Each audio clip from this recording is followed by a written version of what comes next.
Want to bet? Feel the thrill of Casino Arizona with 1,400 of the hottest slots and nonstop table game action. We make winners, no experience necessary. Join us for the best bingo in the valley with daily sessions. Indulge in all-you-can-eat Eagles Buffet or enjoy fine dining experience at the award-winning Choya Steakhouse. Enjoy top-notch local entertainment, tribute bands, and viewing parties at CAZ Sports Bar, just off the 101 in McKellips. Casino Arizona, uniquely Arizona.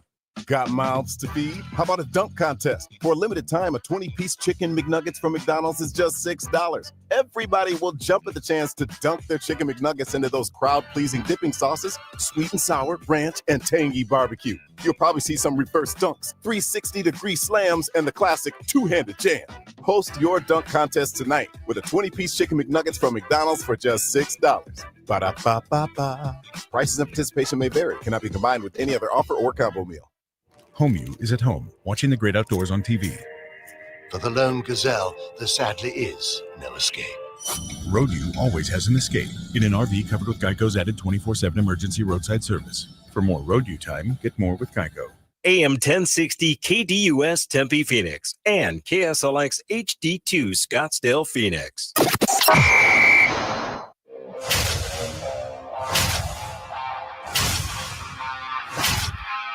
It's the lunch break.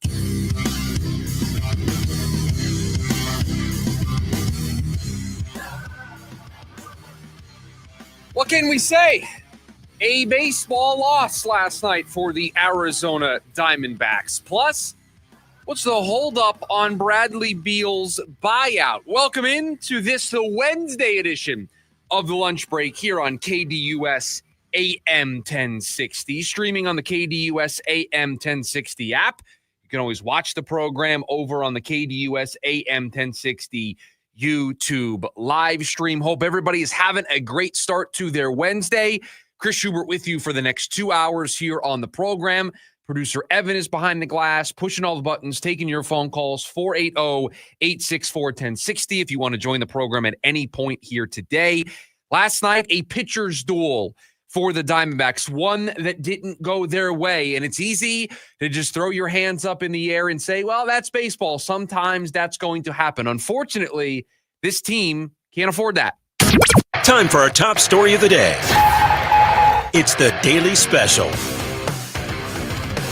Over the course of a 162-game season, you are going to play games like the one the Diamondbacks played last night.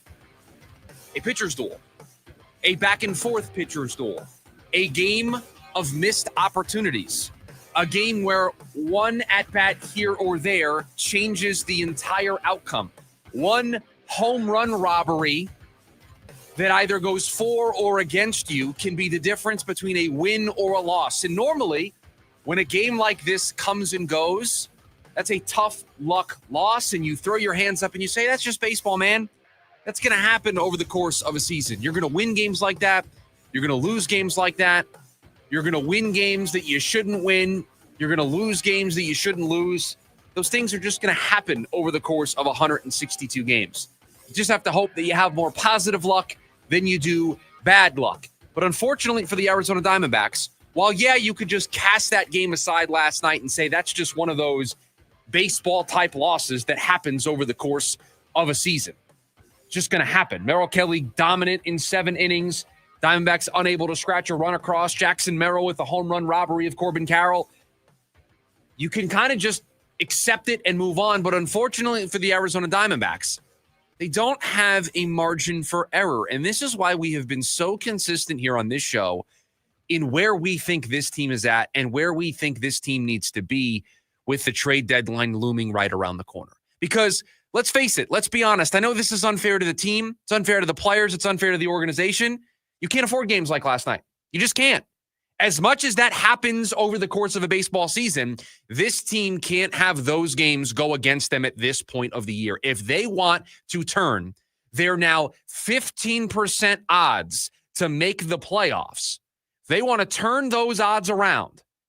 If they want to increase those odds, if they want to close the gap between them and the 4 teams in front of them standing in their way of a wild card spot, games like last night have to go their way. They have to find a way to win those games. They have to find a way to create their own luck. They have to find a way to come through with runners in scoring position. They have to find a way to reward Merrill Kelly for his excellent start last night and win that baseball game. It is not good enough to come in here the next day and say, well, that's baseball. Sometimes the pitcher's duel don't go your way. Dust yourself off. Get ready for the next game. They're running out of time. They have to make a firm decision on who they are as a team this year and what they want to accomplish ahead of the July 31st deadline. And they have to do so probably in the next 2 weeks, if they haven't already made that decision. Yesterday, when we came on the air, the Diamondbacks had a 21% chance of making the playoffs, according to Fangraphs. After the loss last night, it is down all the way to 15%. That is how razor thin the margins are at this stage of the season.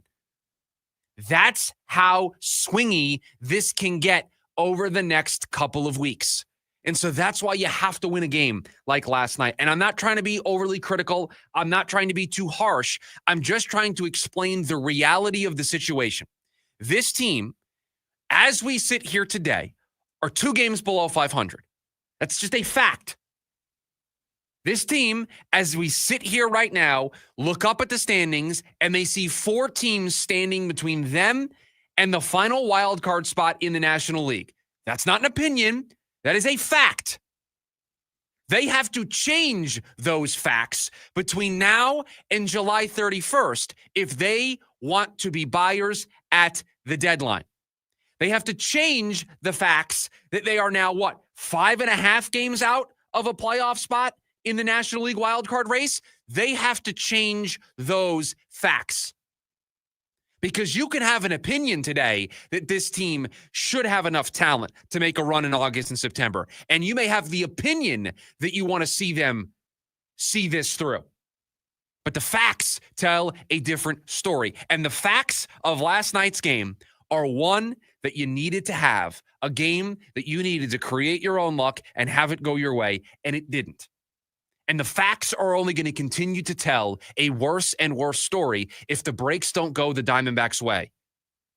And we see a lot more game scripts like the one we saw last night. Because then the Miami Marlins are lurking right behind the Diamondbacks to hop in front of them. There's a 2-game difference between those two teams as we stand here today. This team could end this series against San Diego as many as 4 games below 500. You can't argue with facts. You can't argue with what your eyeballs are telling you. Can't argue with it. The Diamondbacks have to change the facts. And last night, they didn't do that. That is a tough loss to go against them. For Merrill Kelly to pitch that well and for this team to have lost that game and for us to open this show discussing a loss is a very harsh thing for that team. But unfortunately, that's the point of the season we're in. It is a razor-thin margin. It is a margin for error that doesn't exist. And every one of these losses that happen, whether it's 1-0, 5-0, 15-0, it doesn't matter what the final score is at the end. These losses are magnified here over the next 2 weeks because each loss, each game that slips them further and further away from this clump of teams battling it out for these wild card spots, the easier and easier it becomes for my case and to say, you know what? For a whole host of reasons, some in our control, some not in our control, 2025 is not our year. So we're going to take a step back. We're going to reset. We're going to retool, and we're going to give it another go in 2026. Each loss moves them closer and closer to making that decision. There is still a thought among the national baseball media here, even as we talk today, about this team not knowing what they're going to do at the deadline. Them being the centerpiece of this deadline because they could be sellers, they could choose to be buyers, they could choose to stand pat, and the ripple effect that it would have over the rest of the deadline. But with each loss like last night, it moves them closer and closer to being the centerpiece of this deadline. And I'm just telling you as it is. Losses like last night, you can't afford them. And I know people are probably wondering, why is it that their percentage drop 6% from one game? But think about it this way. The thought is they have to get to the deadline. Once you get to July 31st, you know who you are. And for the Diamondbacks and for a team, let's look at the Phillies last night. I doubt their loss in San Francisco dropped them 6%. Why? Because they have a longer runway. They have to get all the way through 162. But they're also closer to their division. They're statistically tied for first place in their division. They're the leader of the wild card race. You look at their schedule. Also, the thing that hurts the Diamondbacks is you lose last night, but the Giants win that game against the Phillies. That's a team you're directly competing with that now gains some ground on you. And so the distance that you have to cover is greater. In a shorter period of time. Your runway becomes only to the trade deadline now. And you don't have multiple pathways. Not to get too political, but you know how on election night, when we're doing presidential elections, the road to 270. The path, right? You can win Michigan or you can win If I win Pennsylvania. If I flip Arizona and then I win Pennsylvania and Michigan, boom, I'm 270. I'm the next president of the United States. There are multiple different pathways depending on the way the vote is going. The Phillies have multiple pathways. They could win the division. They could be one of the 3 wildcard spots. The Arizona Diamondbacks, hopefully I'm not breaking news to any of you here today, they don't have a path to win the division. They have one path to making the playoffs. That is a wild card spot. And I don't think anybody sits here today and expects them to chase down the top spot or even the second spot in the wild card. So they are chasing down potentially one open spot in the wild card. That's why their percentages are so low. That's why games like last night hurt. It's against a team that you're directly competing with. Other teams around you won games that are going to hurt your chances. You're 2 games below 500. And with each game that gets added to the sample size, the percentages are going to go down because the models are going to say, you're a below 500 baseball team. Why should I believe that all of a sudden you're going to turn things around? Yeah. And so when you lose night in a game that you is just baseball, you haven't given yourself that grace, right? Like you haven't built that game. That game happens in March, the end of March. That game happens in April. That game happens in May. You don't think twice about it. That game happens in the beginning of June. We come on this program and we say, man, that's a tough one to lose, but that's baseball, Susan. Baseball's going to work that way sometimes. You're going to have a pitcher's duel and you're just not going to be able to crack the other team. And it's one mistake, one bad pitch that dooms you in. And we would just write it off and we would say, okay, a lot of ball game left to play, a lot of season in front of this team. Just dust yourself off, turn around, get ready for the next one. They can't afford to do that right now because guess what? The Diamondback season, to producer Evan's point, doesn't end at the end of September. The Diamondback season ends on July 31st. They are either going to be in it on July 31st or out of it on July 31st. That's it.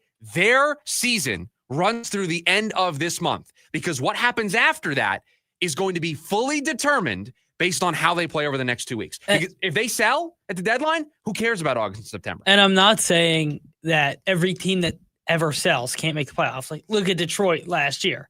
Sure. The difference is Detroit sold Jack Flaherty. They sold one piece. The Diamondbacks, assumingly, are going to sell 5. Naylor, Suarez, Gallen, Miller. We'll see with Miller. Got placed on the IL, so we'll see how quickly he's able to come back and if a team is willing to take that on. Although I saw, we're going to touch on this a little bit now in number 2 of the program, The Athletic put out their big board, their top 40 of players to get traded at the deadline. Alec Thomas's name was on that list. So somewhat of a surprise to see him on that list, but that's another name to potentially throw out there. So yeah, this isn't just going to be one move or 2 moves. This is going to be wholesale changes for this team. And again, the margin for error for the Diamondbacks is 0. They do not have a margin for error right now. They need every win they can get. And last night, Merrill Kelly pitched well enough for the Diamondbacks to win that baseball game. They got to Nick Pivetta. They drove up his pitch count. They had chances. Couldn't come through with runners in scoring position. Yes, you had some bad luck go your way with Jackson Merrill robbing Corbin Carroll of a home run. I get all of that. But unfortunately, that doesn't matter. What matters, did you win or did you lose? Every win keeps you afloat. Every win allows us to maybe just for a day or two, push off the conversations about selling or at least table them for a second. But every loss makes it louder and louder. The later and later we get into the season, this is a below 500 baseball team. Again, I said it at the top. These are facts. You cannot argue with facts. 2 games below 500 is this baseball team right now, 90-plus games into the season. 2 weeks away from the deadline, this is a team that is below 500, not playing 500 baseball. You can't argue against that. The margin for error is razor thin, if not existent at all. And last night, you had a baseball game that every team throughout the course of a season is going to have. You just had it at potentially the worst time to have it. 480-864-1060, the phone number for you to join us here today on the program. We've also got you over on the KDUS AM 1060 YouTube live stream. John asks, where did the great D-backs offense go to? Are they trying to be Dodgers light in a losing streak? John just always has got to twist the knife a little bit. We're already down in the dumps, already talking about a team that lost the game last night. He's got to twist the knife a little bit. Yeah, the offense, non-existent last night in terms of coming through with runners in scoring position. That's really the big thing. And that's been a problem for this team at different stages of the season where they've struggled to hit with runners in scoring position. But Carroll, Marte, Naylor, Suarez, you have options in the lineup every single day that can go yard, can drive in runs. They just didn't do it last night. They didn't come through with that big hit in that big spot. And the one time you thought they did have the big hit in the big spot gets robbed by Jackson Merrill. When we come back, we all know it's coming. So what's the holdup? That's next. The lunch break. KDUS AM 1060. James Out West, your home for sports down here in the desert. Join James and Pat the Stat Guy as they recap the weekend and dive deep into the numbers for the NFL, NBA, college sports, and more. That's 5 seasons of 1,200 yards. Player stats, team numbers, and contracts are just the start of the discussion for James and Pat. He started 815 career games. He threw 749 complete games. There's no hiding when it comes to stats. It's James Out West every Monday night from 6 to 7 p.m. right here on KDUS AM 1060 and on the KDUS 1060 app. As the old saying goes, size matters. At Morgan & Morgan, we have over 1,000 lawyers and nearly 6,000 people on staff. But at the core, this is and always has been a family business. Our family watching out for your family. Call us or email us 24 hours a day, 7 days a week, even on a Saturday or a Sunday. And if you ever have a problem, call our mom. Morgan & Morgan. For the people and your family. Injured? Dial Pound Law or visit forthepeople.com for an office near you. Stevie Nicks. One special night, October 7th, PHX Arena.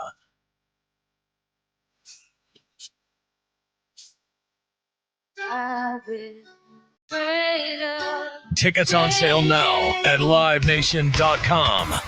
Don't miss Stevie Nicks. Live at PHX Arena.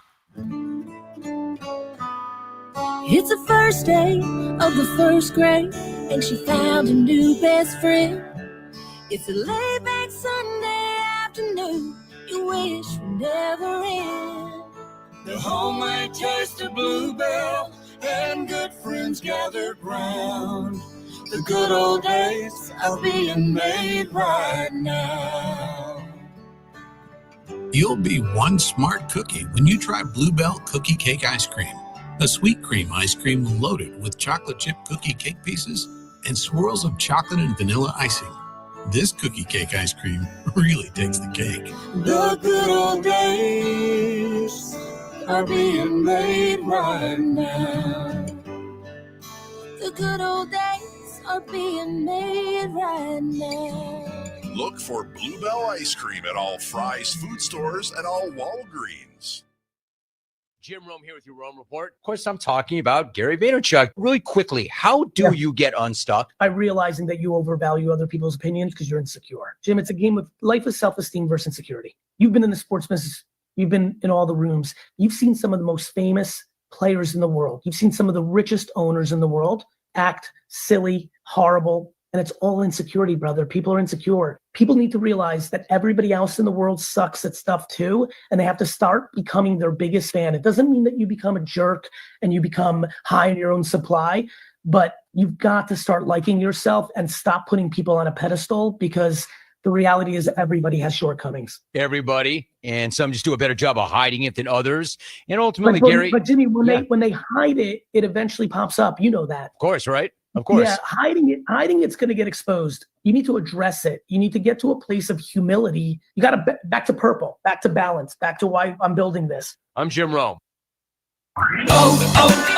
O'Reilly.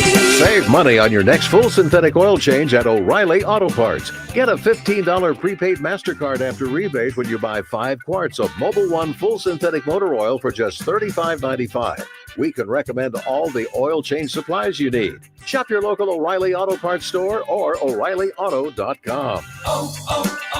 O'Reilly Auto Parts. This is the story of the one. As a safety manager at a manufacturing plant, he does everything he can to keep his coworkers safe. From finding ways to reduce risks to keeping safety supplies in stock. And for that, he relies on Grainger. Grainger offers a broad range of quality products and next-day delivery, so he can always play it safe. Call 1-800-GRAINGER, click Grainger.com, or just stop by. Grainger, for the ones who get it done. Attention all clones. The Jim Rome Show is here for you every day here on KDUS AM 1060. Lots to get done. Welcome to the program. Listen in as Rome dives into the biggest sports headlines of the day. From final scores, player contracts and trades, team prospects, and even a spicy take or two. The Jim Rome Show, 1 to 4 p.m. every weekday here on KDUS AM 1060. That's the trick. Online at KDUS1060.com and on the KDUS 1060 app.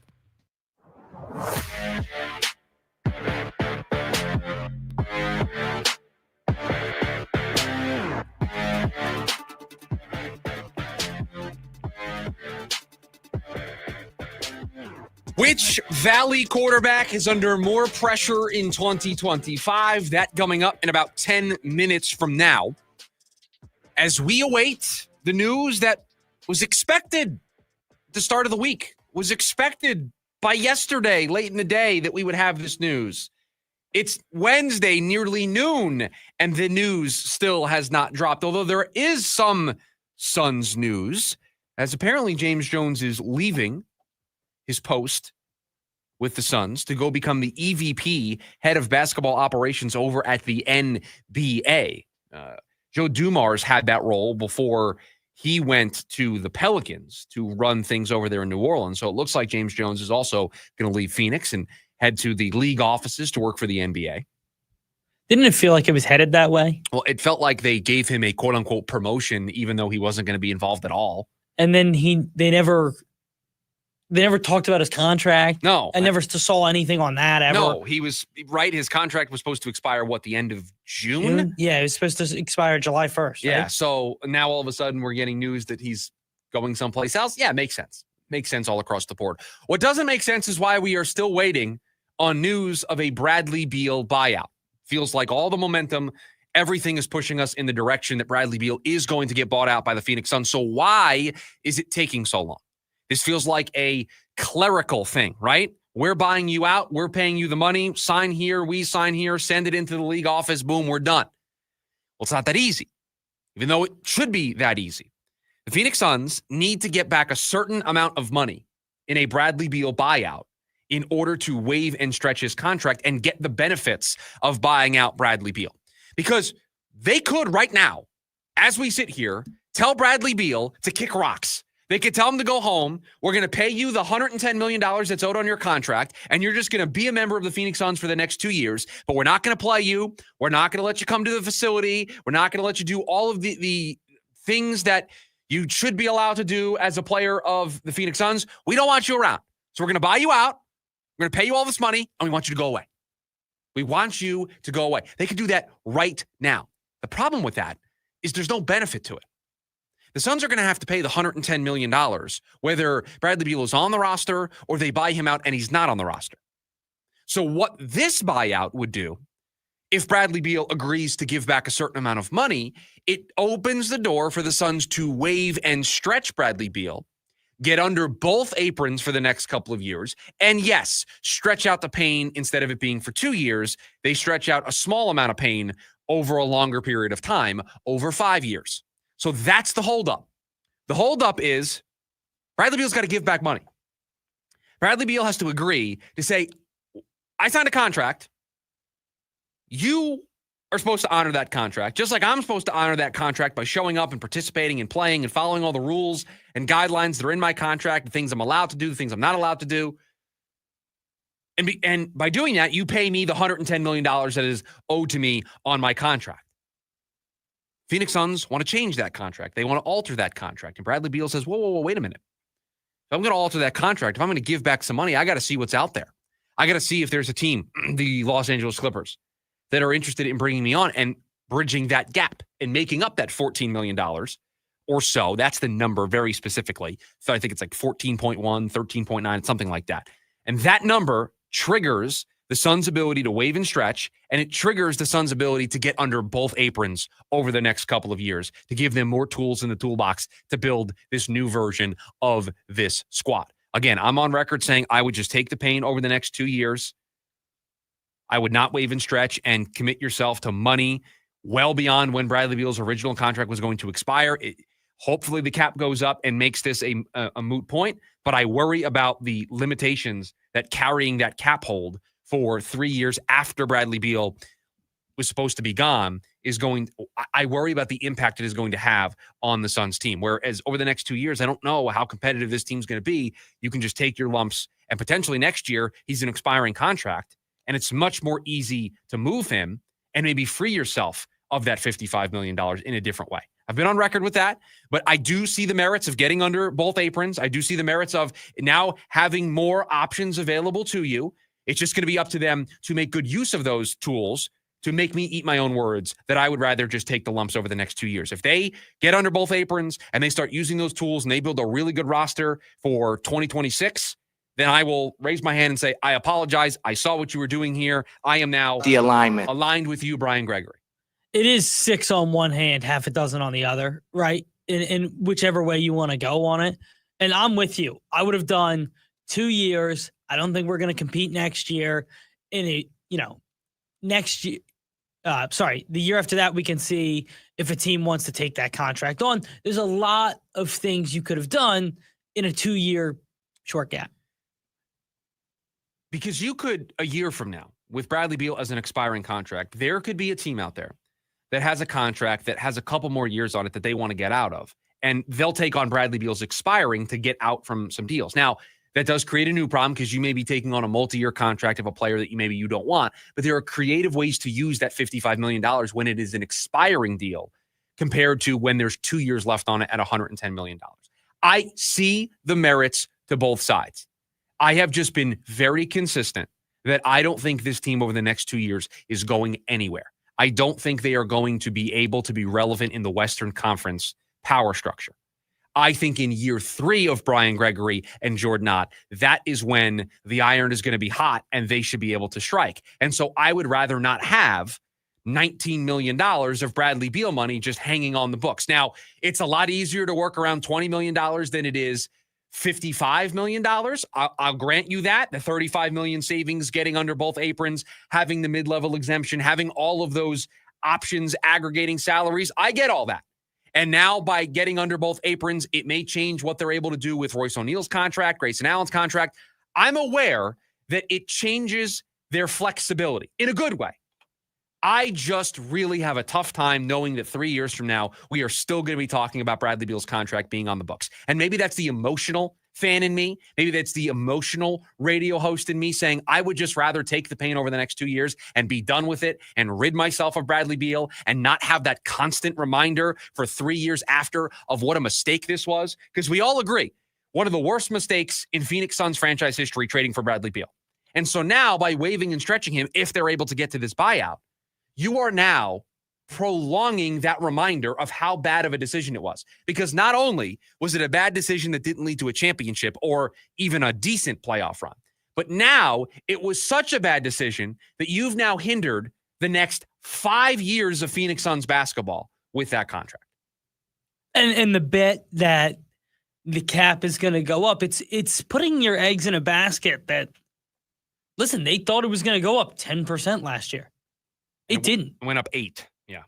And so there's a projection of what people think the cap is going to be. And it's just putting your eggs in a basket that you're still betting on. and I know people are pretty confident in where it's headed, it's still a risk. Again, if the cap goes up, that's great. More resources for everybody to have. I just wouldn't want the constant reminder. I just would not want the reminder every single day for the 3 years after Bradley Beal, or now the 4 years after Bradley Beal, 5 years technically, after Bradley Beal leaves this team. I'm going to get reminded for the next 5 years, the next half decade, about Bradley Beal and how bad of a decision that was. Could they be waiting to see if he'll give back more money? I mean, I think right now what the holdup is Bradley Beal doesn't want to give back a dime. I agree. As is his right to say, you know what? You owe me every single penny of that. You signed the contract. You agreed to this deal. When you You traded, didn't sign it, but when you you traded for for it. me, you traded for this contract, you traded for the no trade clause, you traded for all of it. It's up to you to honor that deal. And I think Bradley Beal wants to understand, like, hey, if I'm going to agree to this buyout, I want to go somewhere. I want to see what my market is. I want to see who's interested in signing me. And he'll have a pretty good idea of who's interested, what they're willing to pay, and he'll be able to run the math and run the numbers and say, how much am I really giving up by agreeing to this buyout? Now, maybe the Suns are being extremely aggressive in their buyout ask. See, that's where it gets interesting. That's where maybe I could get on board with what they're trying to do. They're asking for $20 million back. Let's say they're asking for $30 million back or $25 million back, more than the minimum to get them under. Then I would say they're cooking something up.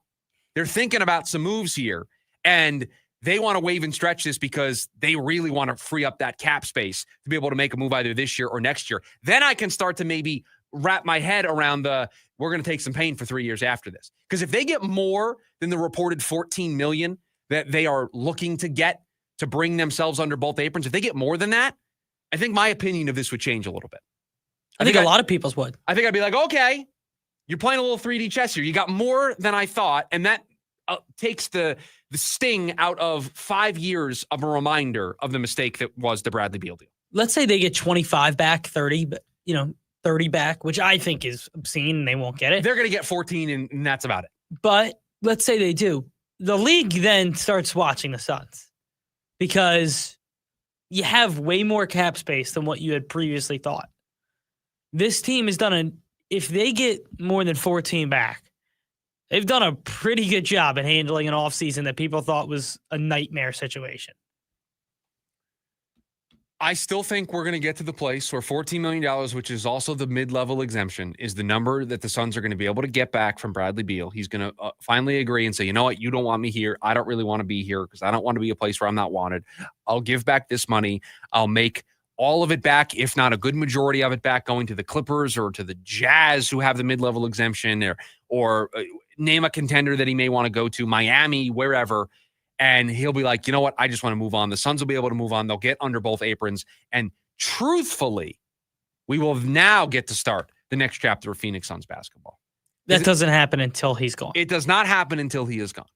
And oh, by the way, I'm waiting for all the people who told me that I was wrong for saying that both Kevin Durant and Bradley Beal would not be on the opening night roster for the Phoenix Suns. I'm waiting for my apology. Might take a little bit. Would that be from some people in the YouTube chat? It would just be from anybody who was very consistent and just steadfast. And no, one of those guys at least is going to be on the opening night roster. It was never going to happen. Never going to happen. Once Matt Ishbia admitted that it was a mistake, that it was a failure, that this hadn't worked out, they fired the coach, we all knew where this was going. Both of these guys not on this roster next season. So the holdup is money. Money's the holdup in everything, right? Job offer, buying a house, buying a new car, price. What's stopping you from buying that brand new TV? Although it is Amazon Prime Day. What's stopping you from buying that brand new TV? Sometimes you look at the price, you're like, I'm going to wait for a good deal. Wait for that price to come down a little bit more. So if you're Bradley Beal, he's probably waiting to see how much he can push the Suns to be desperate to give him back more money. The Suns are trying to see how much they can push Bradley Beal to see if they can get him to lower that bill as much as they possibly can, as they should. Both sides are doing what is in their best interest. Both sides are trying to get out of this deal and say, we won. 480-864-1060, the phone number for you to join us here today on the program. We've also got you over on the KDUS AM 1060 YouTube live stream. When we come back, Sam Leavitt, Kyler Murray. Which Valley quarterback is under more pressure in 2025? That's next on the lunch break, KDUS AM 1060. Ready to tackle each morning with the best sports information coming at you? I'm going to take a logical approach. Get that weekday mornings on KDUS AM 1060 from 6 to 9 a.m. with the Dan Patrick Show. Dan Patrick, the Danettes, sports icons, sports legends, celebrities, poll questions. The Dan Patrick Show has it all. It's a crapshoot. Be sure to lock your dials to AM 1060 or 100.7 HD2 from 6 to 9 a.m. Mornings just got better. This story is about us. Jaw-dropping stunts, high-flying tricks, heart-pounding excitement. Nitro Circus is back. The all-new off-the-rails tour. Gravity-defying thrill seekers and world-class daredevils at the top of their game. FMX, BMX, skate, scooter, and everything in between. Experience all new competitions that pit the best against the best in never-been-done showdowns. Nitro Circus. Friday, December 5th. Desert Diamond Arena. Join the action at Ticketmaster.com. Global Credit Union, how can I help you? It's one of those voice prompts. Representative! Good morning. How can I help? Wait, is this a real person? It's 2 a.m. We're here to help members 24 hours a day, 7 days a week, 365 days a year. Impossible. At Global, possible. Learn more at globalcu.org. Global Credit Union, your world of financial possibilities. How about we get some pizza? Nah. Sushi? No. I thought you didn't care. I don't. Slow cooked. How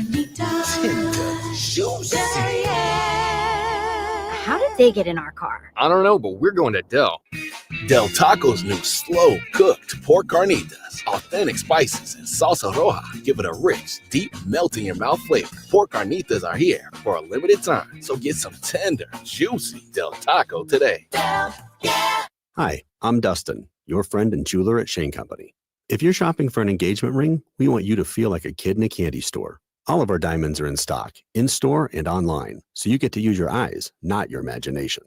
Come in and look at marquee-shaped diamonds right next to ovals and pears. As your friend and jeweler, you can trust you'll get your dream diamond at an everyday competitive price. We have the widest selection in-store and at shaneco.com, because a friend knows choosing a diamond is personal. Shane Company, your friend and jeweler. Hello, everybody. Eric Bryan, owner of Precision Air and Plumbing. If you haven't noticed, the summer's here. The triple digits are settling in, and we know the heat isn't the only thing feeling heavy. Got a tight budget? That's why we're offering new AC units starting at just $99 a month. But that's not it. You could also get up to $3,000 in federal tax credits and rebates. It's never been a better time to upgrade. Beat the heat and budget the stress. Make the precision decision today. Call us at 602-FIX-MY-AC. Precision decision with Precision Air. Hi, welcome to IKEA. Hey, I'm moving into my dorm soon and I don't know where to start. You're in the right place. IKEA family members save up to 15% off college essentials to help you feel right at home. Okay, wow. Maybe you can help me pick my classes too? Furniture is more my thing. Fair. Visit us in-store or online from 7/1 to 8/5 for more details. Offer valid 7/1 to 8/5/25. U.S. only while supplies last. Selection may vary. See store and IKEA-USA.com/ready for college for details. Restrictions apply. Join in on the Sports Zoo on your ride home from work with Dave Rooster Bierstein. Join Rooster as he lays down what's happening around sports and makes it clear what's on his mind. Oh, my. Catch the day's craziest stories and some of the latest numbers from the sports books across the valley. The Sports Zoo with Dave Rooster Bierstein. Yeah, I think that's kind of a wild option. Weekdays 5 to 6 p.m. on KDUS AM 1060 and on the KDUS 1060 app.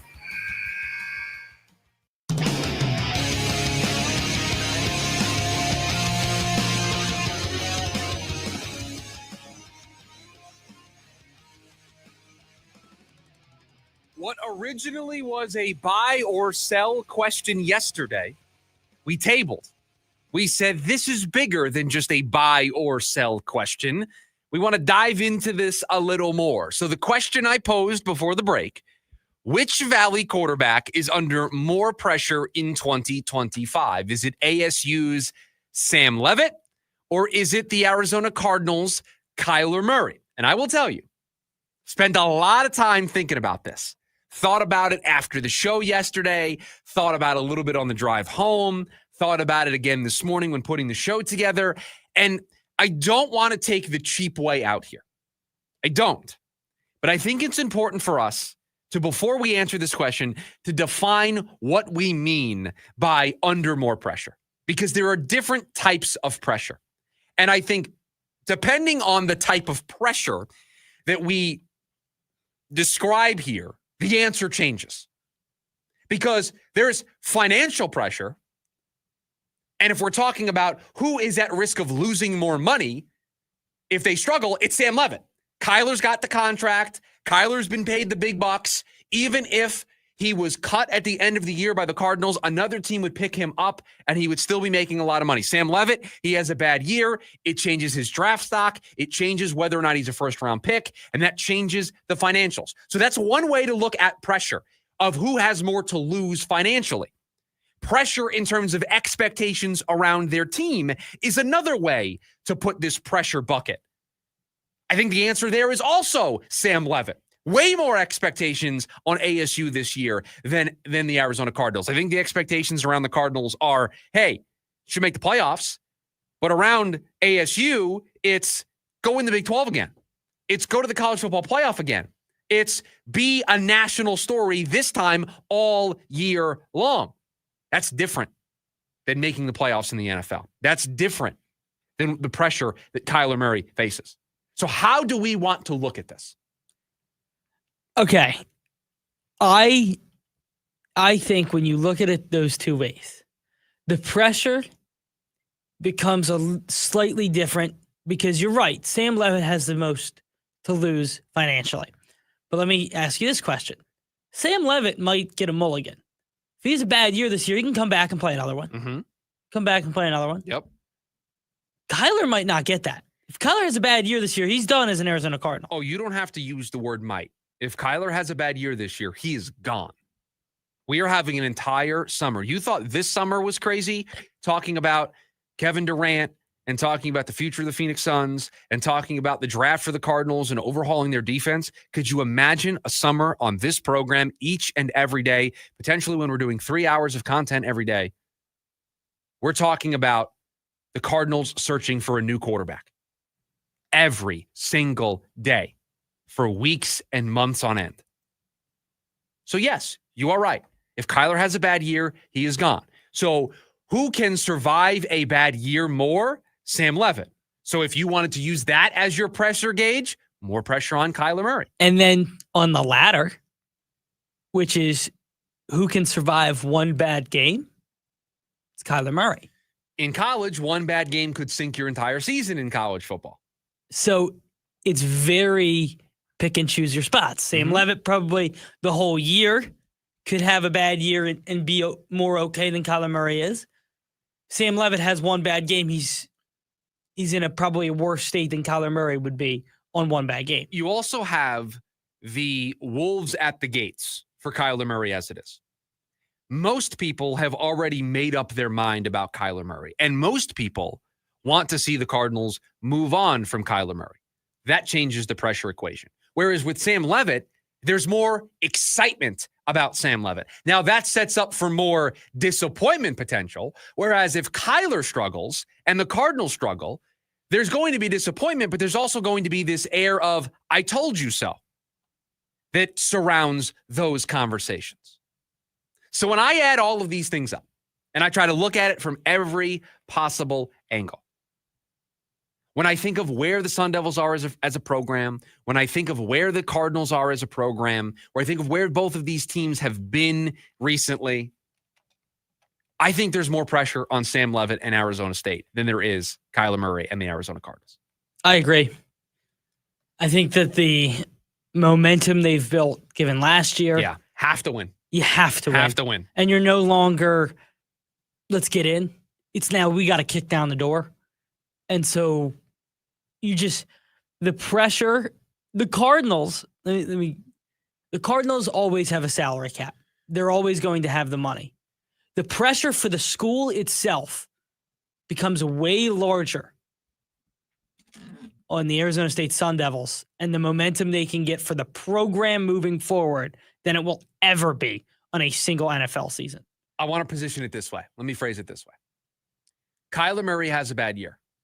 Do you trust the Arizona Cardinals to figure it out? Yes. Sam Leavitt has a bad year. Do you trust the Sun Devils to figure that out? You're a little more on the fence. It's just harder. It is harder to figure that out when you are already a team that had a miracle run last year, a miracle year ahead of schedule. People are waiting for you to trip up. And if you trip up at the quarterback position, it's going to set you back to the starting point. This is going to be like a game of chutes and ladders, and you went down the snake, you're back at the beginning. Whereas for the Cardinals, you would feel like, okay, now we can reset correctly. We trust Monty to get this right. We trust JG. It's going to be a fresh face under center. The team might be able to be better off. Whereas with Sam Leavitt, if he struggles, you're looking around the room like John Travolta in Pulp Fiction. You're like, what are we doing? You don't have an answer. Whereas for the Cardinals, I think there would be a welcoming feeling to that. And so more pressure, I think, on Sam Leavitt. It's also interesting, too, is the quarterback position in college is so volatile right now. Like, players are moving so fast. Was there a small part of you that was shocked Sam Leavitt stayed? Not shocked, but slightly surprised he stayed? Yes. Because there is Alabama of the world. There is anybody in the SEC, Texas. It's not even all of those teams can offer him double probably what we could give him. In college sports, there isn't a ton of loyalty. And I'm not saying that is a good or a bad thing. There just isn't a ton of loyalty. So after a great year, I think your default nature should be, I'm worried about anybody leaving. I'm worried about Jordan Tyson going somewhere. I'm worried about Sam Leavitt going somewhere. I'm worried about these guys getting poached by any team, any program, anywhere that's willing to throw money at them. That should always be a concern and fear in this era of college football. So he stayed. That applies some pressure as well. He showed that loyalty. Now the fans are maybe a little more trusting of Sam Leavitt. They're a little more trusting of buying into what this program has been selling them since Kenny has gotten here. Built more excitement. And since Kenny has got here, you and I sat in that booth and talked about it as a 4-5-year rebuild, right? In college terms. Yep. Because you want Kenny to get his guys in, his recruiting class. You want them to age. All of those things become factors. You got put on what do they call those? The turbo trains? You got put on a fast track. A fast track through the rebuild. And in 2 years, you have put yourself in a position where people believe you are a college football playoff team. You have to go out there and the financial issues, not issues, the financial things that could be lost for Sam Leavitt, the pressure of carrying an entire program and finally answering the call of being a sleeping giant. I think the pressure of one loss, one mistake in college, the pressure of you have more to lose than Kyler Murray, I think that makes the answer pretty simple for me. Sam Leavitt is under more pressure in 2025 than Kyler Murray. Because I have more faith in the Cardinals being able to figure it out if Kyler fails than I do the Sun Devils if Sam Leavitt fails. And it's not a knock against the Sun Devils. It's just the reality of what college football is today. And it's their history as well. 480-864-1060, the phone number. We've also got you over on the KDUS AM 1060 YouTube live stream. When we come back, we close up hour number one of the program. A little buy or sell. We'll do it next. It's the lunch break, KDUS AM 1060. The Varsity Sports Show with Vince D'Alicio is your hub for everything high school and college sports. Join Vince and friends as they give you the full picture on student athletes and where they're heading. Live interviews with coaches across the valley. Asking some of the tough questions. Varsity recaps and in-depth interviews with tomorrow's sports stars. The Varsity Sports Show with Vince D'Alicio. Live every Saturday morning from 9 to 11 a.m. Here on KDUS AM 1060 and on the KDUS 1060 app. Make memories you'll cherish for years to come. Join Miss Appleberry, JJ, Cody, Nina, and Cece for a lively Melon Patch musical adventure in this exciting interactive live show. Saturday, October 4th and Sunday, October 5th at the Arizona State Fair. Sing along. Dance along. Play together.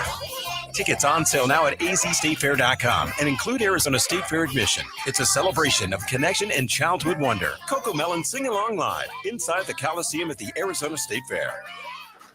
Pool season is coming in hot. Before you make a splash, assign a water watcher to help keep kids safe. A water watcher is a capable adult who knows how to swim and perform CPR in case of emergency. Make sure they put away any distractions and actively monitor everyone in the group while around water. After everyone is done swimming, water watchers should scan the bottom of the pool and close and lock the pool gate behind them. Ready for more water safety tips? Visit srp.net/pool. At Nationwide Vision, we make the back-to-school season crystal clear for you and your kids. With convenient scheduling and personalized treatment plans for the whole family, we keep things simple and stress-free, so your kids can face the day with confidence. Because vision shapes learning, and learning shapes life. Get 50% off a complete pair and give your family the clarity to thrive in every part of their journey. Schedule an appointment today to find your focus at Nationwide Vision. America. We are endowed by our Creator with certain unalienable rights: life, liberty, and the pursuit of happiness. By honoring your sacred vocation of business, you impact your family, your friends, and your community. At Grand Canyon University, our MBA degree program is 100% online, with emphases in business analytics and finance to help you reach your goals. Find your purpose at GCU. Private, Christian, affordable. Visit gcu.edu. James Out West, your home for sports down here in the desert. Join James and Pat the Stat Guy as they recap the weekend and dive deep into the numbers for the NFL, NBA, college sports, and more. That's 5 seasons of 1,200 yards. Player stats, team numbers, and contracts are just the start of the discussion for James and Pat. He started 815 career games. He threw 749 complete games. There's no hiding when it comes to stats. It's James Out West, every Monday night from 6 to 7 p.m. right here on KTUS AM 1060 and on the KTUS 1060 app.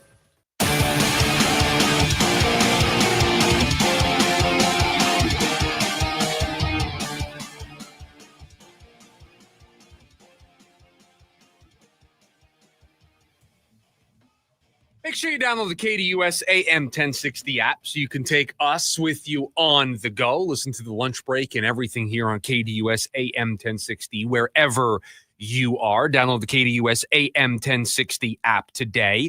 We close up hour number 1 of the lunch break with a little buy or sell. The takes provided by the producer of the program, and I am either buying or selling. Take it away, my friend. All right. We will start with the basketball team. The more I hear from Brian Gregory, the more confident I become in him. Yeah, I had a chance to listen to Brian Gregory's media availability yesterday on the Phoenix Suns YouTube channel, and I just continue to be impressed, maybe too strong of a word, but it's the only word that comes to mind. Comfortable, maybe. Just more comfortable. He seems to have a really good grasp of what this team needs to be moving forward. And he is giving off a confident nature. I think the more and more of this job that he puts on his plate and the more and more that he's able to get through, right? He handled the Kevin Durant trade, handled a draft, is now handling his first free agency. Whether you think they did a good or a bad job during that time, that's going to set him up next time around to either learn from his mistakes or to double down on some of the things that he did really well the last go around. So with each passing draft, with each passing free agency, with each passing major trade or move that he has to make, it's just going to give him more experience moving forward. And I do find myself becoming more comfortable and, dare I say, the alignment with Brian Gregory. I agree. And That's a buy, by the way. I'm buying. Yes, I did put that together. Gerald Bourguet asked him a question yesterday about the decision to draft Malawach and then make the Mark Williams trade. Yep. And I thought he had a great answer we watched this basketball team really struggle to defend the rim last year. It was even when we're small, we feel like we have a better chance to defend the rim at any point. It was the most politically correct and GM way of saying we sucked defensively last year. We could not defend anybody that attacked the basket.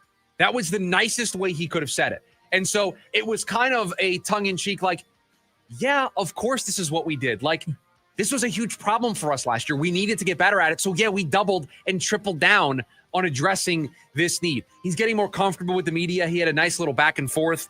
I think it was with Gerald Bourguet, because I watched the version that the Suns put out on their YouTube channel. It's tough to tell who's asking the questions. I think it was Gerald, but there was a moment when somebody asked him about a move that has not been made official yet by the team, and he started to answer it, and then the PR person stepped in and said, we're not allowed to talk about that. And then Brian quick on his feet, turned and said, see, you got me in trouble. And he was just having some nice banter, and it just feels like he is more comfortable. And it just feels like a couple times now he's cracked the line joke at himself. Right. Like that's playing into it, being fun, getting more comfortable. Correct. And being self-aware is a very important part of this job.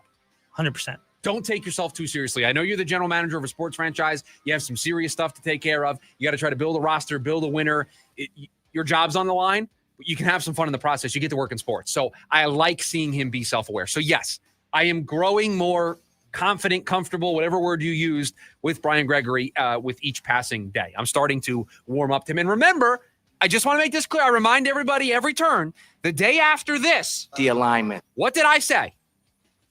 Said I was rooting for Brian Gregory.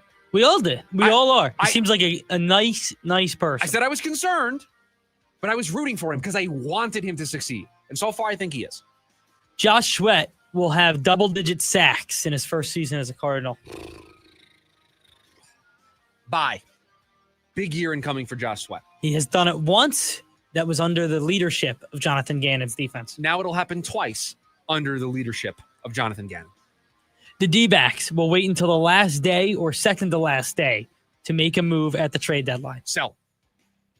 They're going to come out of the All-Star break. I think these next two series are going to put them firmly in the bucket of selling, and I think they're going to start working those phones during the All-Star break when everybody's off. There's not a lot of games being played. Those phone calls, it'll start to thaw a little bit, and I think very quickly somebody's going to break through that wall first, and I think the Diamondbacks will make a move well ahead of the deadline. They've got a lot of pieces. You can't wait until the final 2 days to trade 5 or 6 pieces.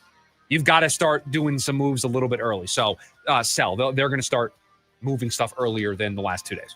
It was officially announced that the ABS Challenge system will be used in the All-Star game. Love this. Great job, MLB. The ABS Challenge system is going to be really good for baseball. Buy. I can't buy this more. I would like to use all of the money I acquired from selling this week to buy this one. This is going to be huge for the game of baseball. This is not a full-blown automatic balls and strike system. Let me just stop everybody before they get worried. This is, you have an umpire behind the plate calling balls and strikes. Each team throughout the course of a game gets a number of challenges. The pitcher can tap their hat. The batter can tap their helmet. The catcher can also challenge. And instantaneously, just like we get those reviews in tennis, we're going to know if a call is correct, if a call is overturned. And guess what? You keep getting the challenges right, you keep them. You only lose them after you lose the challenge. You use it and you are wrong. And so this is going to speed up the game. Those close calls that are constantly wrong, those egregious calls that swing an at bat or swing a game, those are going to be taken out of play. So buy. I think this is going to be great for the game of baseball. Last one. We talked about it in the leftovers, but I saw a conversation last night that wanted to make me ask you this question. Manny Machado has been one of the most underrated players of this generation. Is this the Harper Machado thing? Machado, Trout? The difference is all those guys have multiple MVPs. None of them have championships, right? Yeah, none of them. I honestly don't know. I saw this the other day too, and I was I just didn't know what to do with it. Hour number 1 of the program in the books. Hour number 2 when we come back to the lunch break. KDUS AM 1060. AM 1060 KDUS Tempe, Phoenix, and KSLX HD2 Scottsdale, Phoenix. Breaking news coming in from Bet365, and it's no surprise. Same game parlay from Bet365 just keeps getting better. Well, it's even easier to make a bet. Choose from the most popular markets like hits, run line, totals, and home runs. So many to choose from. Download the app, start building your bet, and see why it's never ordinary at Bet365. Gambling problem? Call 1-800-NEXT-STEP. 21 plus only. Must be physically located in Arizona. T&Cs apply. Ghost World Tour 2025.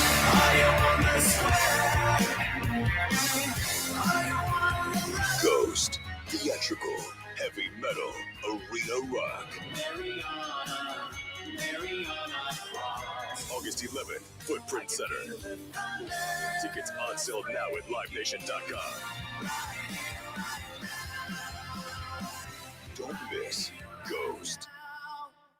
Hey, it's Austin Clark, owner of Moxie Pest Control. You know, most pest control companies use the same products we do. That's not the difference. But what is the difference is how we treat people. At Moxie, kindness counts, and it shows in every visit, every conversation, and every one of the 6,500 plus 5-star Google reviews our customers have written. Our field experts aren't just trained to handle pests. They're trained to treat your home, your family, your pets, and your time with the kind of respect you deserve. And our services come with a pest-free guarantee. Our methods and service just work better because our people are better. So if you want a pest control company you can trust in and around your home, give us a call. We offer same-day services in most cases, and we'll even give you 50% off your first service when you call. Call 888-MOXIE-10. That's 888-MOXIE-10.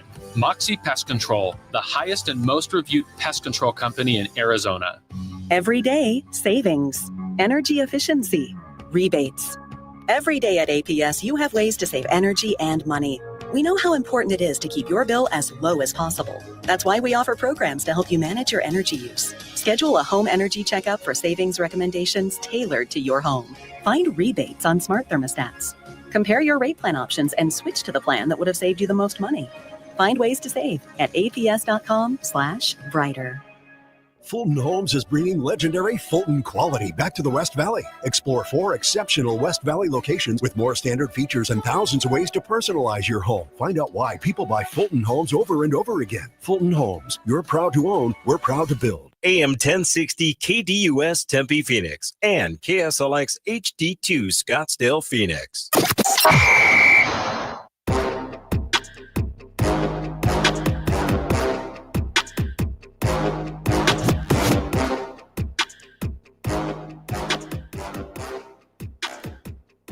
Hour number 2 of the lunch break here on KDUS AM 1060. Hope you're all having a great start to your Wednesday. Chris Schubert with you. One more hour for us here on this edition of the program. And in meeting with the media yesterday, Brian Gregory talking about what he liked about Jalen Green and him playing alongside Booker, and was asked to kind of address the redundancies of having two guys that play the same position. And one of the things he pointed out was that he felt like those two guys are better suited to play alongside one another because of their ability to attack downhill, because of the speed in which they play the game. They attack the basket, the way that they're able to play with the ball, and then also able to play off the ball. It allows them to kind of be interchangeable in what role that they find themselves in. And that led me to thinking about this for just a second.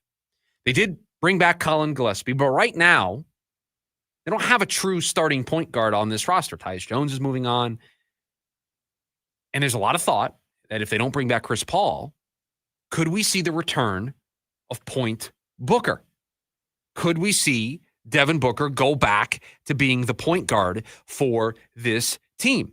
And there's a lot of opinion on whether or not Devin Booker should be the point guard of the Phoenix Suns. There's a lot of talk about Devin Booker as the point guard for the Phoenix Suns. A lot of people think it didn't work when it was Point Book, when he was the guy running the show, when he was the guy primarily handling the basketball, carrying the basketball up the court, getting the Suns into their offense. A lot of people think that that is not the best use of Devin Booker's skills. The stats, however, tell a bit of a different story. If you go to Basketball Reference, you look at Devin Booker's entire career, his position is listed as a shooting guard for all the years but one. The 1 year in which he is listed as a point guard, the 2023-2024 season, where he is listed as a point guard. Was an all-star that year, averaged 27.1 points per game, averaged 6.9 assists per game, had 4.5 rebounds per game, shot 36% from behind the three-point line that year as a point guard. And then you look at some of the advanced numbers from that year, and they tell a very interesting story. Because if everybody thinks that Point Book was bad for him, was bad for the organization, was bad for the franchise, then why is it that year he had the second best true shooting percentage of his career? had one of his best player efficiency ratings of his entire career. Overall, was a better player. Now, yeah, is he turnover prone? Sure. Was more turnover prone this year. His turnover percentage, which is an estimate of turnovers that are committed per 100 plays, he had a higher turnover percentage this past year as the 2 guard than he did last year as the point guard. So statistically speaking, Devin Booker being the point guard, Devin Booker being the primarily ball handler, being the guy that gets the team into their offense. Statistically speaking, it has not impacted Devin Booker's game in the slightest. In fact, you could argue it has been one of his overall better seasons when he was put into that spot. And he has a young player to play off of in Jalen Green, who's going to be able to create a lot of cutting action, speed. You get the ball in his hand, he can take the ball downhill, attack the basket, create some nice assists. There's going to be a lot of movement, I think, in this offense. This team is young, athletic. They're going to spread it out. I mean, when we talk about the opening night lineup for the Phoenix Suns this year, Book as the point guard as of right now, Jalen Green is the 2 guard, Ryan Dunn probably starting at the 3, Dylan Brooks starting at the 4, Williams starting as your center. Then coming off the bench, you got Malawach. You might still have Grayson Allen or Royce O'Neal coming off the bench. Colin Gillespie's going to come off the bench. You're going to have Fleming coming off the bench. Just a really young, athletic group that can spread it out, has good wing play, going to have good size and athleticism at the rim to play defense. And so when Devin Booker was the point guard in the past, when Devin Booker was the point guard on the 2023-2024 team, a different group, a not as athletic group, didn't move the ball up the court, 15th out of 30 in pace. I expect them to be a faster paced team this year. That means Book's going to be able to distribute the basketball a little bit quicker. Have some players that are going to be able to get into some openings where Book's going to be able to dish off some assists.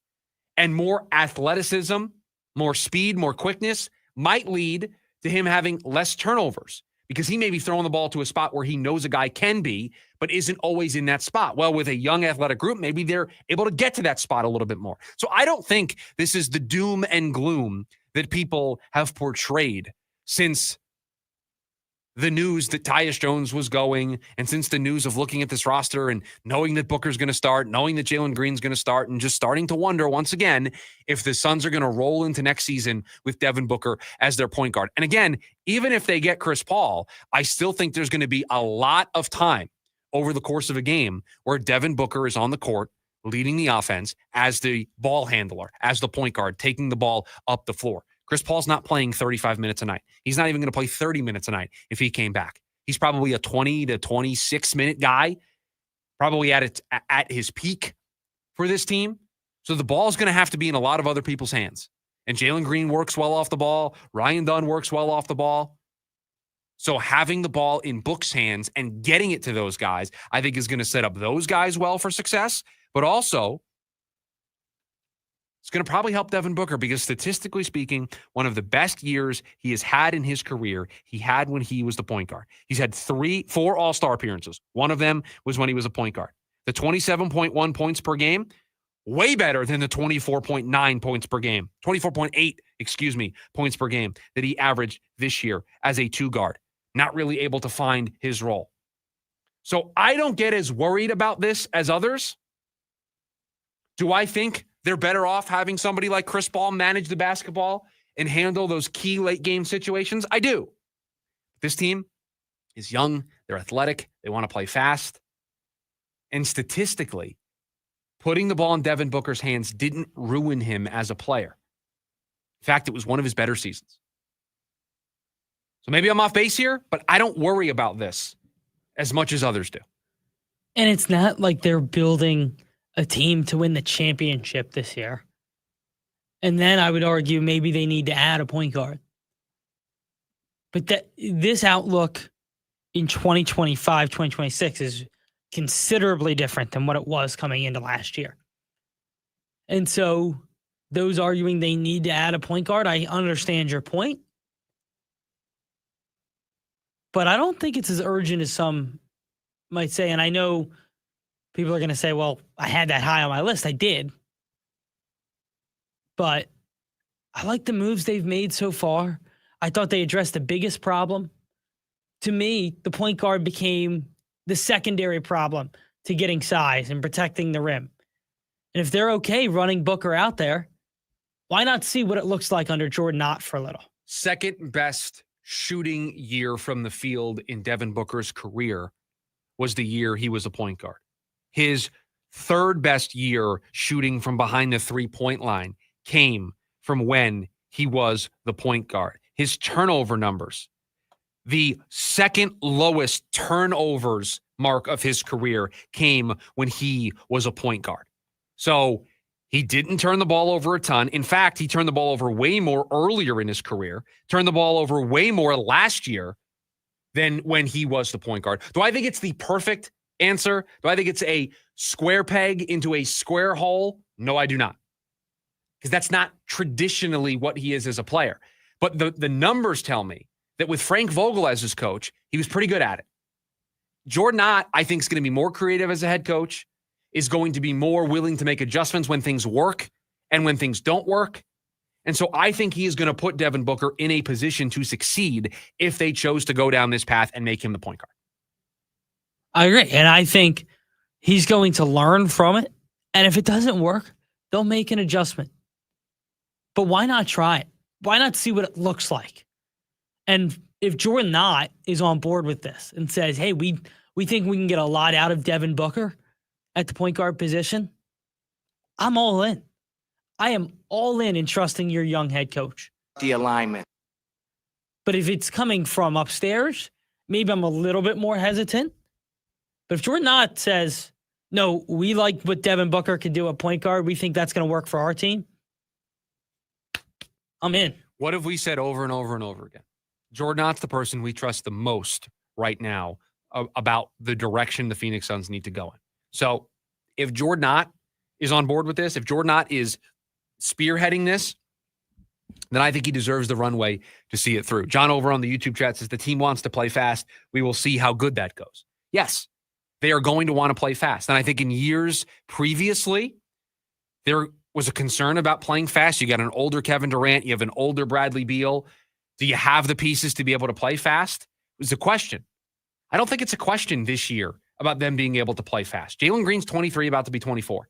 Mark Williams, who they traded, 23 years old. Drafted Malawach. Young player, athletic. Ryan Dunn, Oso Ighodaro, young players. Colin Gillespie. You think Colin Gillespie's afraid to play fast? You think Fleming's afraid to play fast? Think about how much younger they got this offseason. Oh, they're such a younger group than they were a year ago, 2 years ago. I don't think playing fast is as much of a concern as it was a year ago, 6 months ago, because one, we got younger, and two, we're with a guy who has played fast and knows what playing fast looks like. Look what they did in Cleveland last year. He knows what that system looks like. And I trusted the results that he got in Cleveland. They were the best team in the East.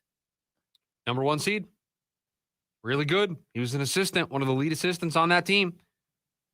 So I'm not saying that the Suns are going to be exactly like Cleveland and be the best team in the West. I'm not. I'm just saying that that's a result that I've seen from a staff he worked on with a team that got significantly younger. Do I think it's a recipe for an NBA championship? No. Do I think it's a recipe for them to have a little success playing fast? Certainly. Last year's Cleveland Cavaliers team were 10th in pace in the NBA. They were the first offensive rated team. They were 8th defensively. So Jordan Knott's going to bring some of that. Is Jordan Knott directly responsible for all of that? No, absolutely not. There's a roster, a bunch of coaches, but he was an assistant, had a front row seat to a team that was 10th in pace, was first in their offensive rating, 8th in their defensive rating. That is what he is going to tap into. That is what he is going to want this team to do. And you're able to do it because you have a young, athletic group. John says, can they recover defensively fast? Yes. That's why they're building this team the way that they are. because they should be able to recover and play better defensively. That was one of the main things that killed them last year. How many times did this team make a basket and then they were out of position on the defensive end with the other team taking the ball up the floor, and you're ready to throw your remote through the television screen? Off of a made basket, they're not set up ready to go defensively. They would get a big bucket down the stretch and give up the cleanest, easiest layup I have ever seen. Yeah. That's going to be better, more sound. Why? Because I think there's going to be a better defensive system in place. I hate to say it. I think there's going to be a better buy-in to the defensive system. I think that's a fact. I just think that that's exactly what it's going to be. And I don't even know if that's from a coaching perspective. I think that has a large piece to do with it. I think it's from the players you put in. Yep. It's just the players you have on the roster. There's going to be a much higher percentage of buy-in. I think Mark Williams buys in. I think Malawach buys in. I think Dylan Brooks buys in. I think Jalen Green buys in. I mean, I've said I think Jalen Green is going to be on a revenge tour next year. Oh, really? You're going to trade me for Kevin Durant? We were close. We were the 2 seed. You're going to send me out of town? Watch what I do. I think a revenge tour is incoming for Jalen Green in a big, big way.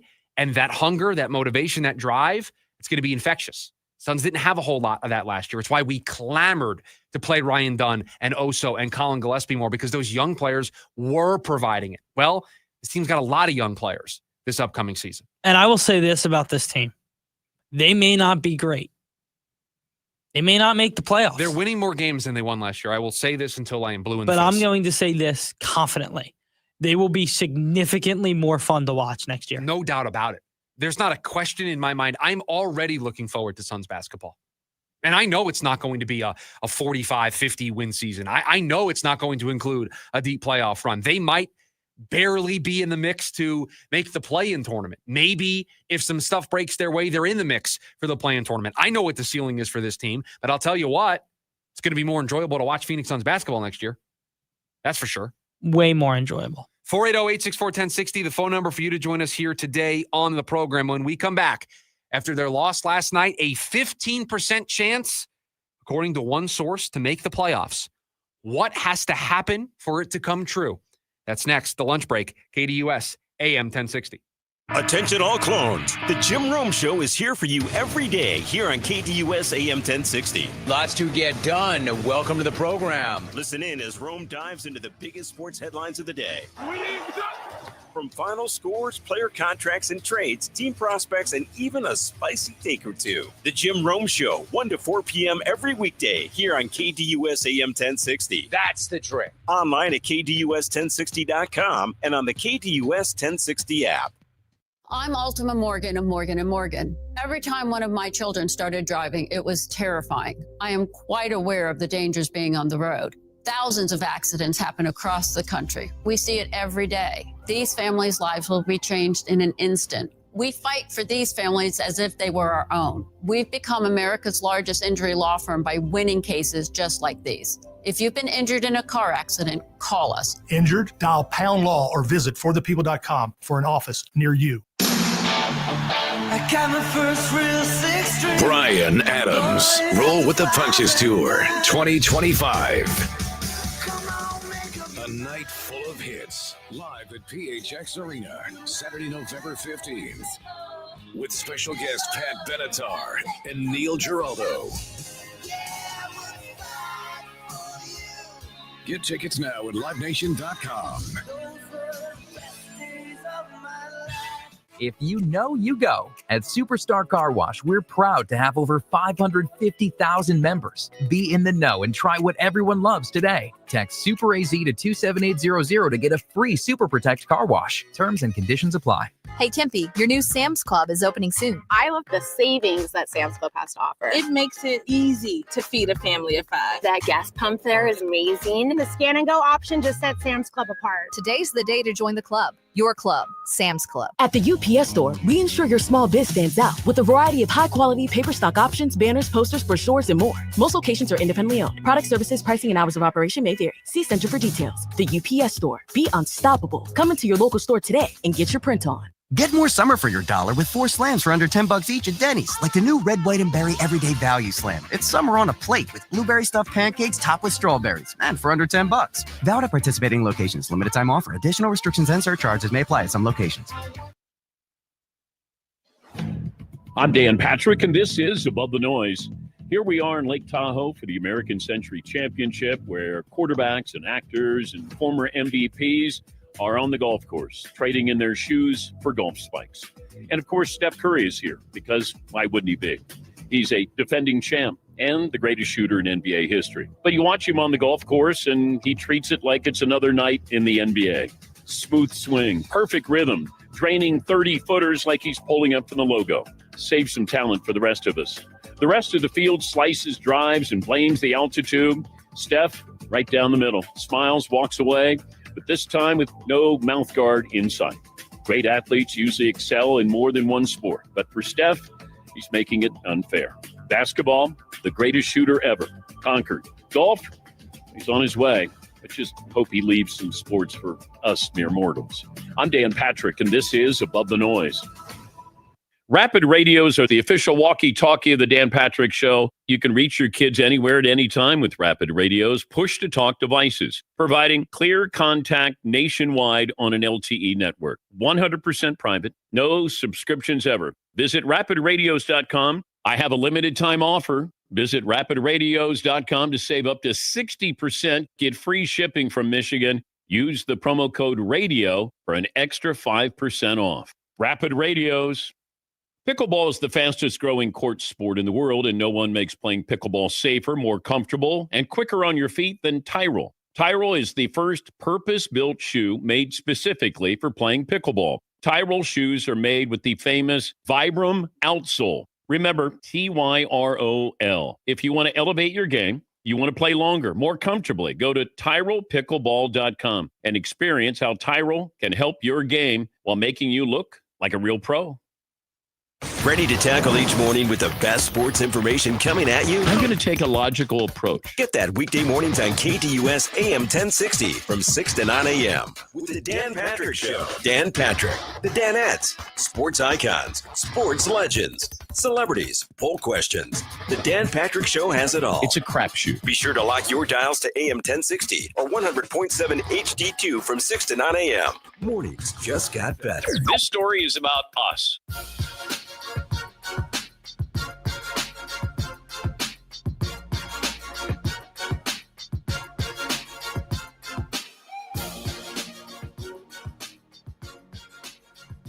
Tough loss last night for the Arizona Diamondbacks. A loss that has dropped their playoff odds all the way down to an average of 12.5%. We mentioned that over on Fangraphs, they have them around the 15-16% mark. Baseball Reference has their playoff odds at 7.5%. Baseball Prospectus has their odds at 13.9%. So the average there, 12.5%. Shout out to Jack Summers, who put that together over on Twitter, that their odds are down to around 12.5% on average, as they now sit 5.5 games back of the final playoff spot in the National League wild card race. They are 1 game behind the Cincinnati Reds. They are 4 games behind the St. Louis Cardinals. They are 4.5 games behind the San Diego Padres, who they lost to last night, and the full 5.5 games back of the San Francisco Giants. They are closer to the Miami Marlins than they are to the St. Louis Cardinals, and they are closer to the Atlanta Braves. The 39-51 Atlanta Braves. Producer Evan, the Atlanta Braves, do you want to say it or do you want me to say it? You love to say this about the Atlanta. Stink out loud. The Atlanta Braves stink out loud. 39-51. They are 10.5 games out of a playoff spot. The Arizona Diamondbacks are closer in the standings to the Atlanta Braves than they are to being a playoff team. 5.5 games back of a playoff spot, 5 games away from the Atlanta Braves. So no wonder the playoff odds are down to an average of 12.5% when you are closer to an Atlanta team that has been abysmal this season.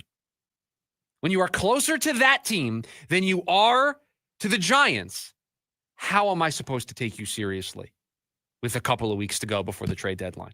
Why are there people out there that are still holding on to hope that this team's going to go on a run? These numbers I didn't make these numbers up. Closer to the Braves than they are to a playoff spot. Closer to the Marlins than they are to the Cardinals. The Cardinals aren't even in a playoff spot. They're the second team on the outside looking in. They're closer to the Marlins than they are to that Cardinals team. They have to hop over the Reds, hop over the Cardinals, hop over the Padres, and then as of this moment, also hop over the Giants to get one of those playoff spots. 4 teams, a 45 and 47 baseball team has to hop over 4 teams in order for them to make the playoffs. So what has to go right for that 12.5% to come home? Well, everything. There it is. Everything has to go right. You have to get great starting pitching. Your offense has to be as advertised. Your bullpen, now without Shelby Miller, has to somehow find a way to not add any more games to the meltdown meter. Everything has to go your way. Yes, that includes the luck. That includes the bounces going your way. That includes things like last night, Jackson Merrill robbing a home run. Those things, those breaks have to go for you, not against you. Everything has to go right for this baseball team, for them to be in this mix. Because just for a second, let's live in a world where the Arizona Diamondbacks are going to be buyers at the deadline. You think Cincinnati's going to buy at the deadline? You think St. Louis is going to buy at the deadline? You think San Diego, the Giants, the Brewers, the Phillies, the Mets, you think all those teams are going to buy at the deadline? You betcha. So you right now are already behind all of these teams. And I'm going to use Mike Hazen's words against him right now. Is the wild card race coming back to the Arizona Diamondbacks? Or are the Arizona Diamondbacks running away from the wild card race? Running away. Mike Hazen made it very clear a couple of weeks ago when talking to Jesse Rogers of ESPN. He admitted that the Diamondbacks needed the wild card race to come back to them. What did he mean by that? He did not mean that the Diamondbacks needed to get hot. What he meant by that was the pace that those teams were playing at was not a pace the Diamondbacks were going to be able to match. If those teams continued to play that way, that the Diamondbacks were going to fall out of this because they were not going to be able to get to 90 wins. They were not going to be able to play an 89, 90, 91 win pace to get themselves in a playoff spot.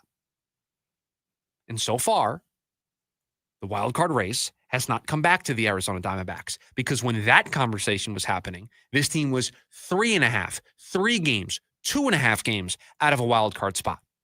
And now we sit here today with a team that is 5.5 games out of that spot. Everything has to go their way for that 12.5% to start turning around and going in the right direction.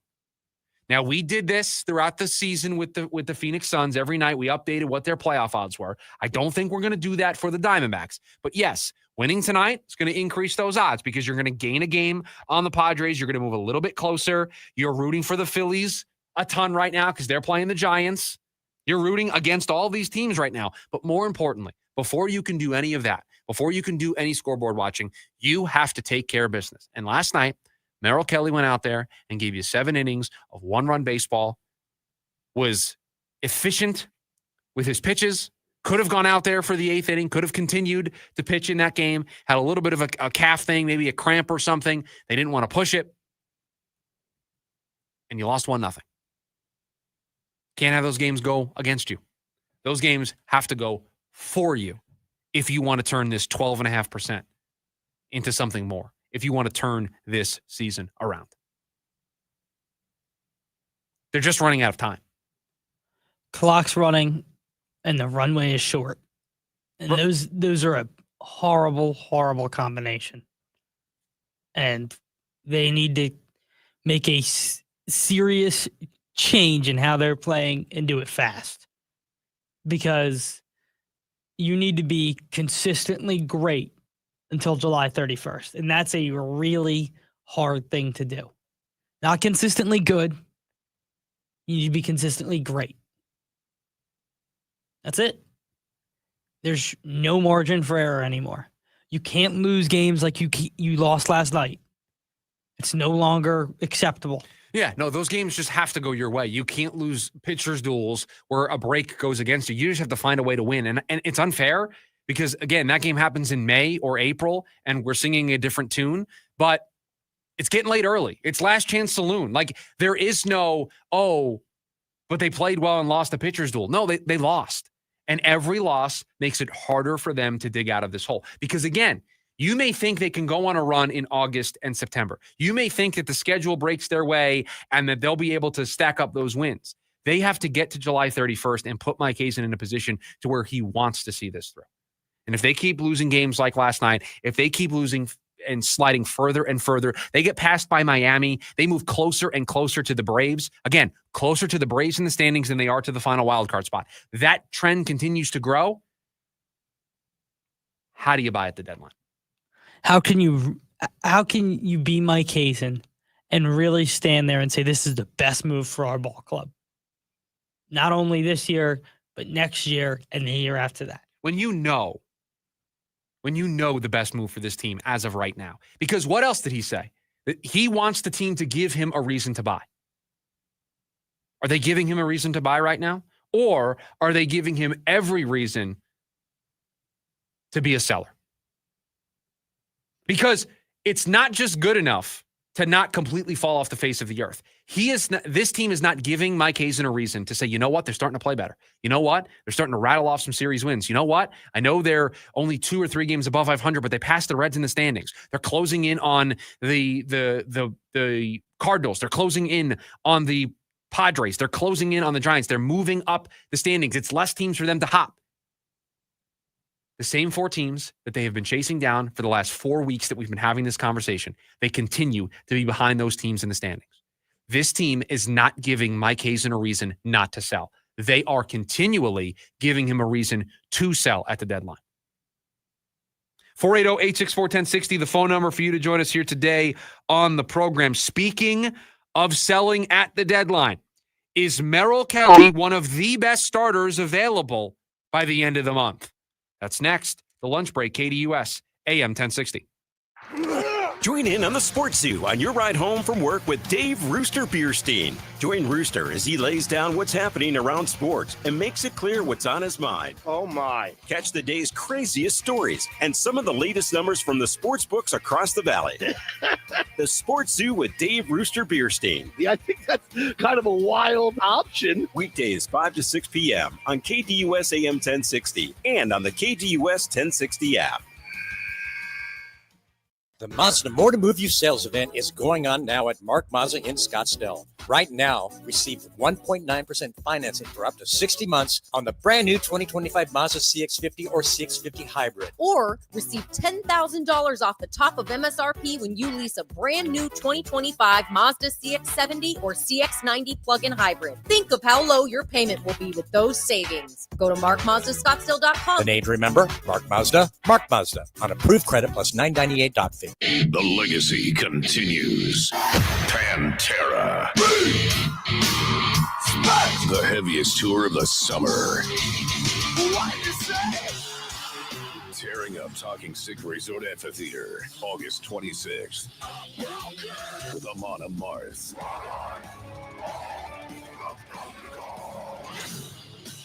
On sale now at LiveNation.com. Part of the America First Credit Union Concert Series. To everyone who believes a good meal can always be made even better, come try our new chicken sandwiches at Culver's. We've taken our classic chicken sandwich and brought it to the next level. I'm talking bigger, juicier chicken with crispier, crunchier breading. And it's all served on a buttery brioche bun and topped with crisp dill pickles, creamy mayo, and fresh lettuce and tomato. Even better, you can make any sandwich your own with a few extra toppings.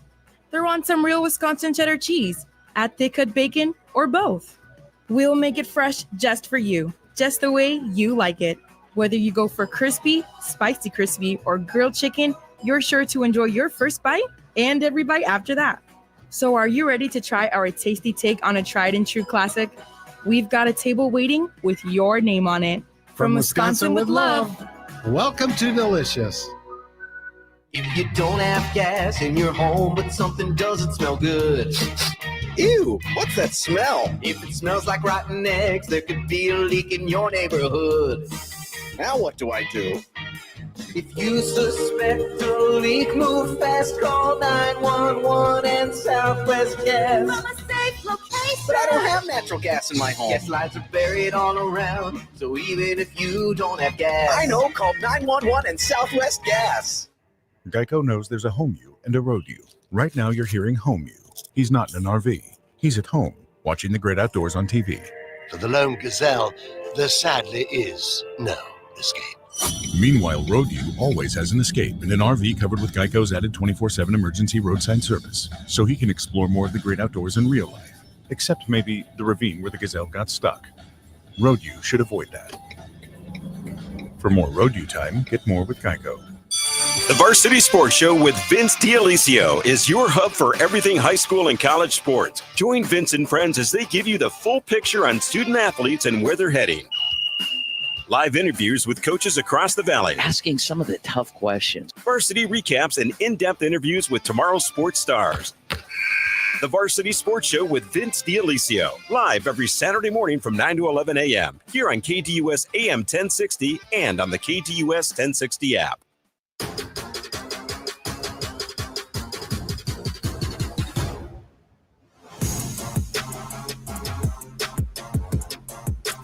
Back here on the lunch break. And make sure you download the KDUS AM 1060 app so you can take us with you on the go.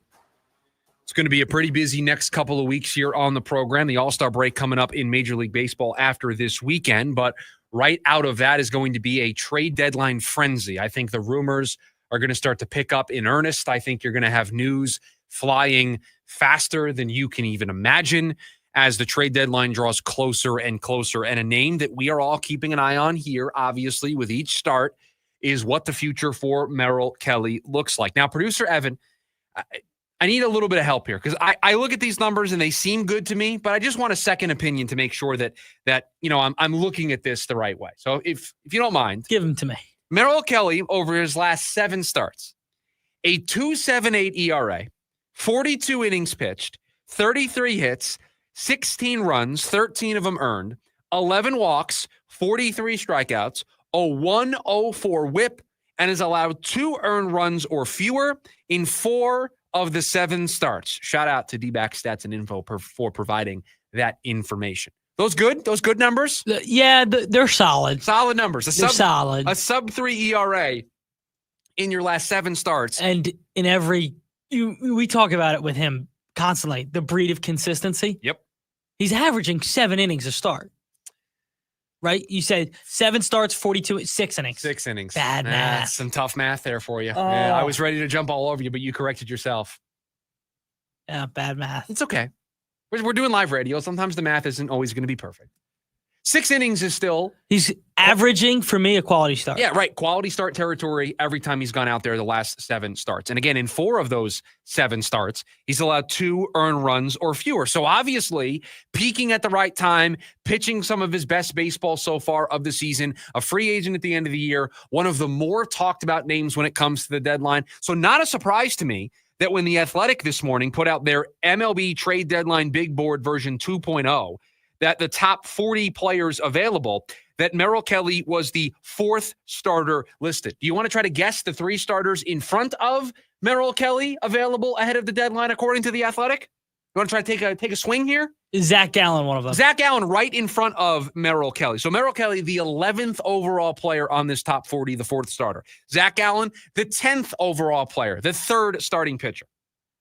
Gosh, it's interesting to see what teams they think are going to be selling. What teams are they going to? So with each player, they have a deal likelihood and they have a color. Okay. And I'm assuming, based on the way that the colors are being distributed, that a green dot means likely to be traded. Likely to go. Yellow is leaning towards going, and then red is probably not. They have both Zach Gallen and Merrill Kelly with the yellow dot. Because again, I still think the national media is just kind of waiting for a stronger signal about what the Diamondbacks are going to do, either via their play or via comments from their general manager. Whereas one of the pitchers in front of Kelly and Gallen, Sandy Alcantara, I was going to say. has the green dot next to his name. Sandy is going to get moved. So that begs the question, is Paul Skeens on the list? Paul Skeens, not on the list. Okay. The Athletic smartly understanding that Paul Skeens is not getting traded. What about Seth Lugo? Seth Lugo, the number 1 pitcher on this list, pitcher number 3 with the yellow tag. Royals aren't playing that great. They've kind of fallen out of it a little bit. I know there were some high expectations. They spent some money in the offseason. Lugo's 35 years old, is a veteran, so it doesn't really factor into the future plans. Is pitching pretty well this year. But the Royals overall as a team, not. And there's another pitcher on this list? No, those are the okay. The 3 in front of Kelly are Gallen, Alcantara, and Seth Lugo. Right behind Kelly, Edward Cabrera, Mitch Keller, Nick Martinez, the 3 names directly behind Merrill Kelly. Do you want to hear what they have to say about Merrill Kelly? I would love to. They have his value as a solid mid-rotation starter. And for Zach Gallen, they have his value as a proven starter having a down season. The fits for Merrill Kelly, they have listed as the Cubs, the Yankees, and the Padres. For Gallen, they have his fits as the Astros, the Mets, and the Cardinals. Not the only Diamondbacks that are on this list. To no one's surprise, Eugenio Suarez, the 6th overall available player on the big board here for the Athletic. They have him as a reliable right-handed power bat, with his fits being the Cubs, the Brewers, and I almost said the Seahawks, the Seattle Mariners on the list. And then they also have Josh Naylor. He's player number 18. His value, a solid of the middle order contributor, with Boston, San Diego, and Seattle as his fits. And then I mentioned earlier in the program, Alek Thomas also on this list as player number 31. His value as a light hitting center fielder, with his fits being Baltimore, Cleveland, and Kansas City. What is the dot there? The dot on all of the Diamondbacks are yellow. Even Alek Thomas? I think this is still yellow. Yeah, this is it looks like it could be a shade of orange, but I think that's just my eyes playing tricks on me. Let me try to find somebody else who has a yellow. Let me go back up here to Josh Naylor, because I know he has a yellow, and we'll see if it's the same. Because I still think that's interesting. Well, this coming from the guy who's earlier, I think this week or the end of last week, said Alek Thomas is going to be the starting center fielder for this team for the next 4 years. Well, there was a buy or sell earlier this week that you made me pick a stance on. Just because it's buy or sell doesn't mean I'm always buying No, those. the takes come from you. You are vouching for all of the takes. They all are on you. You asked me earlier this week. I want to make it very clear. I'm probably the biggest Alek Thomas isn't good enough, believer ever. When the Diamondbacks get really good again, he will not be on the roster. He will not be a starting center fielder. And he's only 25, right? Unless he gets far better. I will say I did find it surprising that he was thrown on this list. For a player who's 25 with years of team control. He's controlled through 2028, yeah. I was surprised to see him on that list. I was as well, only because it's just not one of the names we've been mentioning over and over and over again. I just don't think you're going to get a ton of value out of him. But it is an area where they have a surplus. That's true. It's true. I can't argue with that. So if you were going to try to do the Mike Hazen thing of sell but not really change your outlook on your team this year, moving one of your outfielders would potentially do that for you. But he's 31 on this list out of the 40 names. It's not high. Not high. But the likelihood for all of the Diamondbacks is the yellow dot. I wonder, and I'm going to Google this, what do you think the average amount of players traded at the deadline is?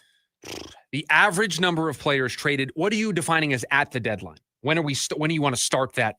The month, Yeah, see? You want to go the whole 2 month? weeks before. So the 2 week run up to the 2 week run up and including the trade deadline. Yeah. So the last 2 weeks of July. I think on average 12.5 players are moved. That feels like a lot. Way That feels more like than a lot. No, that feels like a lot. I think it's 20 plus. 20 plus players on average get moved. That means there are some years where 30 players get moved at the deadline. If 10 teams are buying. But are there 10 teams that are always buying? I think there are. How many in today's MLB? you always probably have 10 teams buying. Between the American League and the National League? Like, are we going to sit here and say that the Cardinals shouldn't be buyers this year? No, the Cardinals should be.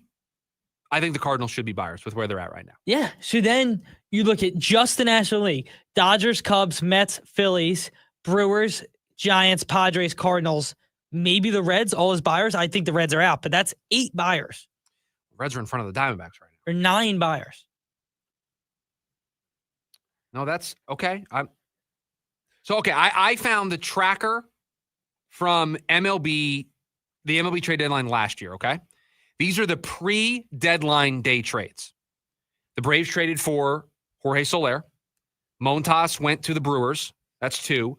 The Dodgers got Ahmed Rosario. That's 3. The Astros got Yusei Kikuchi. That's 4. Lane Thomas went to the Guardians. That's 5. Justin Turner went to the Mariners. That's 6. The 3-team trade with Edman and Kopech going to the Dodgers. That's 7. Quinn Priester went to the Red Sox. That's 8. Ty France. That's 9.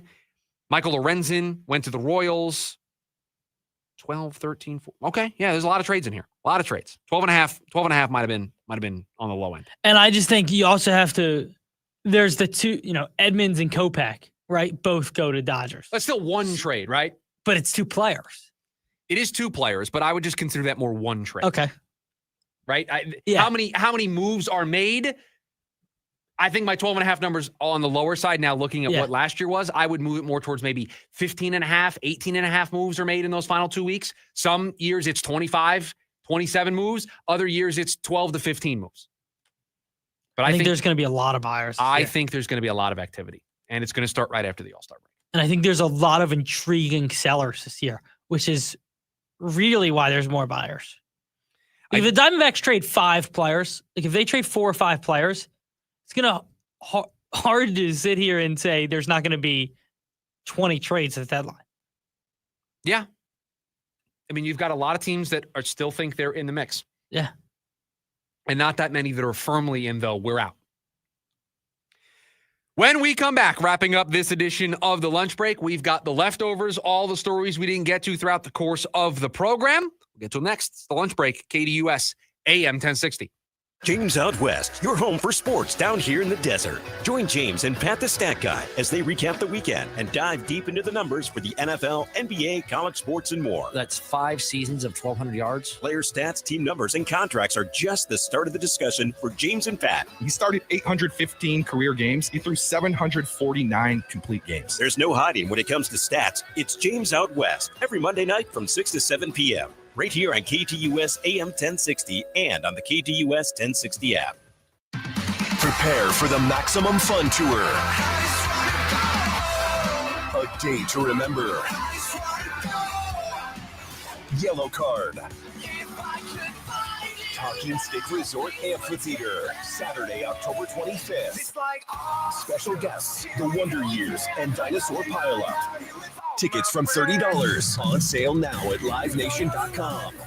A day to remember. Yellow Card, part of the American First Credit Union Concert Series. A noisy garage door is a cry for help that often requires only simple maintenance. However, if left untreated, could lead to costly repairs. Hi, I'm Tommy Mello from A1 Garage Door Service. Don't wait until a simple garage door repair becomes a major problem. If your garage door is noisy, if bugs are getting in, or if it struggles to open, your garage door is in need of repair. From simple repairs to upgrades, it's A1 from day one. We fix garage doors fast and with quality parts designed to last a lifetime. Our springs, rollers, and openers are tested by running them up and down, open and closed, all day, 24/7, so you can feel confident with every A1 garage door repair. Replacing the bottom rubber on your garage door can have a huge impact on the number of bugs you see in your garage and in your home. Keep those creepy crawlers outside by calling A1 Garage Door Service today and receive the best service, best parts, and best warranty in the industry. A1Garage.com, A1 from day one. Call today and take advantage of our $29.95 tune-up special. It starts with a simple order, a cold Dos Equis dressed with salt and lime. But for the salt clinging to the bottle and the lime perched on top, this is the luckiest of unions. As if the universe has swiped right, pairing flavors together with a crisp Dos Equis. This is refreshment designed by fate, blessed by destiny, and served by bartenders. Enjoy Dos Equis responsibly. Copyright 2024 Dos Equis, imported by Cervezas Mexicanas, White Plains, New York. Attention all clones. The Jim Rome Show is here for you every day here on KDUS AM 1060. Lots to get done. Welcome to the program. Listen in as Rome dives into the biggest sports headlines of the day. From final scores, player contracts and trades, team prospects, and even a spicy take or two. The Jim Rome Show, 1 to 4 p.m. every weekday here on KDUS AM 1060. That's the trick. Online at KDUS1060.com and on the KDUS 1060 app.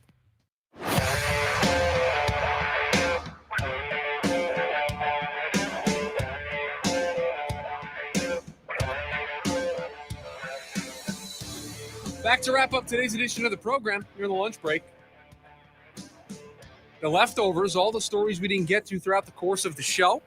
They're brought to us by the producer of the program, Producer Evan. What do you got, buddy? Last night, kind of a crazy thing in baseball, unfortunately against my Phillies. And unfortunately, does not help the Diamondbacks. The walk-off 3-run homer inside the park edition. Bad. I mean, that's just one of those things where you hit the ball in the perfect spot for that to happen. I mean, by the way, for it to hit that high on the wall, did you watch it? I did, and that's what I'm saying. He hits that ball to dead center. It's just gone, and it's a walk-off homer. Yeah. For it to be an inside the park walk-off homer, he has to hit it exactly in that spot so it ricochets past the center fielder, and it's just everyone's running around to try to catch the baseball, and he's able to score. It does it makes anybody look really bad. Like an inside the park home run never looks great for the team trying to field it. That one, you watched it, and I had been told ahead of time, hey, you got to see what happened in the Phillies Giants game last night. I'm like, all right. So I'm sitting there and I pull it up, and I just see the ball get hit, and I go, oh, I know exactly what's going to happen here. And sure enough, it hit the wall, and I said, yep, that thing's just going to be all over the place. And it hits a brick wall. Standing. Doesn't have to slide. I know. A standing walk-off 3-run inside the park home run. Oh, that makes it even more embarrassing. He doesn't even have to slide. Not even a close play at the plate. No. That's, by the way, I love that ballpark. Like watching a game there is pretty fun. What is it now? Oracle Park? Yeah. I've never been, but just visually on TV, it looks nice. Yeah, I always enjoy when the Mets or when the Diamondbacks play out there. Yeah. It's an enjoyable atmosphere to see on the broadcast. The right field wall is pretty cool. McCovey Cove. Yeah. It's a bucket list thing. Yeah, no, 100%. That's what I want to get to. We have a group that wants to no. We have a group that wants to go into McCovey Cove while a baseball game is going on. Oh, that's awesome. Yeah. Have you been to the stadium? I have not. So when we go, we are going to do this. So you do one day in the Cove, one day in the game? I mean, hopefully things go well in the Cove and we don't tip the canoe over. We have an incident. I don't know if I trust my canoe skills. You've been in like a kayak or a canoe? No. So I may be struggling. We did like a family trip. I think we're in Puerto Rico. Out to this algae in the water that glows at night. And so you had me and my brother and then my mom and dad in a kayak, and they flipped theirs into some of the grossest water I've ever seen. It was offering little to no help. I'm not getting out. That water was gross. No, I didn't flip my canoe. Yeah. As long, hey, you guys good? You're not drowning? All right, I'm just gonna keep moving along with the canoe here. Just keep moving. Yeah, just keep moving. Cool story today, another baseball story. So both Brent Rooker and Ryan O'Hearn have been named as 2025 American League All-Stars. Interestingly enough, both of these players were DFA'd by the Royals in 2022. Baseball is such a weird sport sometimes, isn't it? Yeah. That you just get stories like that. I just, yeah. Funny how baseball works sometimes. You just, a change of scenery, you get with the right coach, you get in the right program, the right system, they tweak one thing, and all of a sudden, you're an all-star. I always think of like Jose Bautista. Couldn't get anything done in Pittsburgh. They moved him to Toronto, and he hit 54 the next year. Yeah. It's just sometimes one little tweak. One little tweak does it. Justin Turner. Same thing. Justin Turner was a Met forever. Didn't work here. Max Scherzer was a Diamondback. Yeah. And you have all these stories of just players going someplace else, and all of a sudden the light bulb goes off, and they're awesome. Ronald Acuna. So have you been following this? So there's rumors they might move him. And so for those who don't know, the Braves... Are these the same rumors that Paul Skeens is available? These feel like they have more legs. Why? Because Snitker doesn't like Acuna? No. And I'll tell you why. Because of their contract situation. All of their guys are locked up. Yes. For years to come. On like the cheapest deals possible. But they look pretty bad. Like Michael Harris, that deal's going to look pretty bad. That one is aging terribly because he had one good season and has not gotten anywhere close to duplicating the success that he had in his rookie campaign. So that one looks bad. The Matt Olson deal looks fine. The Matt Olson one looks fine. The Austin Riley one looks fine. Yeah, those are fine. Ozzie Albies starting to look bad. That is a batted ball profile, a swing profile that is not going to age very well. Spencer Strider starting to look bad. Well, let's wait a little bit on that. He got hurt. I know, but health is a concern. It is, but let's see. If this is the first year coming off of the injury, I'm going to give him this year as a mulligan. If 26 is bad, then yes, have this conversation. Sean Murphy, to me, starting to look bad. Another guy can't stay on the field. Yeah, well, as somebody who was a Sean Murphy fantasy owner last year, I'm not happy. So my point is, their only way out, it feels, and most people are starting to believe, is to trade Acuna. They're not trading Acuna. They won't do it. They just don't seem to have the love for him that other teams, that just other teams do for their superstar. I can't believe you just wouldn't enjoy watching one of the best baseball players in the game play for your team. I mean, I don't get it. I don't either. Great defensively, steals bases, hits home runs. Am I wrong in saying that? Like, they just don't love Ronald Acuna. Like, if he was a Diamondback, he would be loved here. I think he would be loved anywhere. I don't know what it is. I know he's been hurt. He's torn both ACLs. He has missed a lot of time, but they won a championship without him. I know, but he was still it would be if they hadn't won a championship and the injuries were keeping him off the field. I could see people saying, well, we're not winning and this is our star player and we're paying him all this money and he's hurt and he's not available. He's going to stop us from winning a championship. You won a championship without the guy.